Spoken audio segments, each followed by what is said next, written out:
ભારતના ચૂંટણી પંચની સૂચના મુજબ ગુજરાત રાજ્યમાં મતદાર યાદીની ખાસ સઘન સુધારણા ઝુંબેશ હાથ ધરવામાં આવી છે। આ ઝુંબેશ અંતર્ગત બનાસકાંઠા જિલ્લામાં સમાવિષ્ટ કુલ 9 વિધાનસભા વિસ્તારોની ડ્રાફ્ટ મતદાર યાદી પ્રસિદ્ધ કરવામાં આવી છે। જિલ્લા ચૂંટણી અધિકારી અને કલેક્ટર મિહિર પટેલના માર્ગદર્શન હેઠળ મતદાર યાદીની 100% ડિજિટાઇઝેશન પ્રક્રિયા સફળતાપૂર્વક પૂર્ણ થઈ છે। કલેક્ટર મિહિર પટેલે ડ્રાફ્ટ મતદાર યાદીની વિગતો આપતા જણાવ્યું કે બનાસકાંઠા અને વાવ થરાદ જિલ્લાના કુલ મતદારોની સંખ્યા 26,24,952 હતી। તેમાંથી 24,05,325 ગણતરી ફોર્મ EF પરત મળ્યા છે। ગેરહાજર, કાયમી સ્થળાંતર અને મૃત્યુના કારણે 2,19,627 મતદારો કમી થયા છે। આથી ફાઇનલ ડ્રાફ્ટ રોલમાં 24,05,325 મતદારોનો સમાવેશ કરવામાં આવ્યો છે। સૌને નમસ્કાર। ભારતના ચૂંટણી પંચ દ્વારા ખાસ સઘન સુધારણા 2026 એટલે કે SIR અંતર્ગત જે કામગીરી થઈ છે તેમાં આજે 19 ડિસેમ્બરના રોજ બનાસકાંઠા અને વાવ થરાદ જિલ્લાની ડ્રાફ્ટ એટલે કે મુસદ્દા મતદાર યાદી પ્રસિદ્ધ કરેલ છે।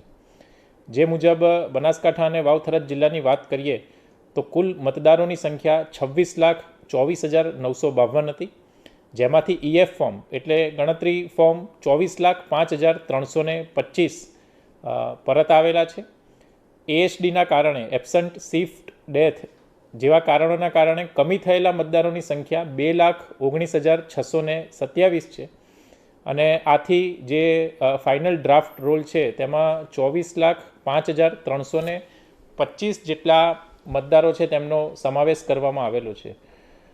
માન્ય રાજકીય પક્ષ Bharatiya Janata party, Indian National Congress, આમ આદમી પાર્ટી તથા BSPને આ ડ્રાફ્ટ મતદાર યાદીની હાર્ડ કોપી તેમજ સોફ્ટ કોપી પણ સુપ્રત કરવામાં આવેલી છે। આ ઉપરાંત આપના બૂથના દરેક BLO શ્રીને પણ ફોટોવાળી મતદાર યાદીની એક નકલ અત્રેની કચેરીથી આપવામાં આવેલ છે। આ જે પ્રસિદ્ધ થયેલી ડ્રાફ્ટ મતદાર યાદી અંતર્ગત હક દાવા અને વાંધા અરજી તારીખ 19 ડિસેમ્બર 2025થી 18 જાન્યુઆરી 2026 સુધીના સમયગાળામાં સંબંધિત EROને રજૂ કરી શકાશે। ત્યારબાદ નોટિસ અને સુનાવણીનો તબક્કો આવશે।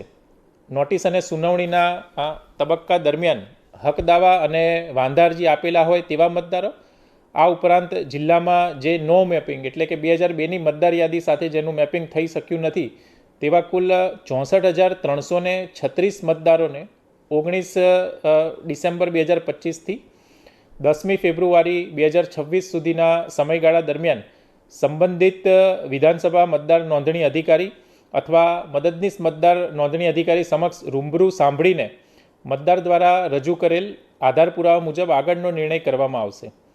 દરેક ERO શ્રીની કચેરી તથા AERO શ્રીની કચેરી ખાતે કુલ 27 જેટલા હેલ્પ ડેસ્ક કમ ડોક્યુમેન્ટ કલેક્શન સેન્ટર પણ સમગ્ર બનાસકાંઠા અને વાવ થરાદ જિલ્લામાં શરૂ કરવામાં આવેલા છે, જ્યાં આગળ કચેરી સમય દરમિયાન જે 64,336 નો મેપિંગવાળા મતદારો છે એ પોતાના આધાર પુરાવા રજૂ કરી શકશે અને તેમના આધાર પુરાવા રજૂ કર્યા બાદ અત્રેથી અહીં આગળની કાર્યવાહી કરવામાં આવશે। પ્રસિદ્ધ થયેલી ડ્રાફ્ટ યાદી અંગે હક દાવા અને વાંધા અરજીઓ 19 ડિસેમ્બર 2025થી 18 જાન્યુઆરી 2026 સુધી સંબંધિત મતદાર નોંધણી અધિકારીને રજૂ કરી શકાશે।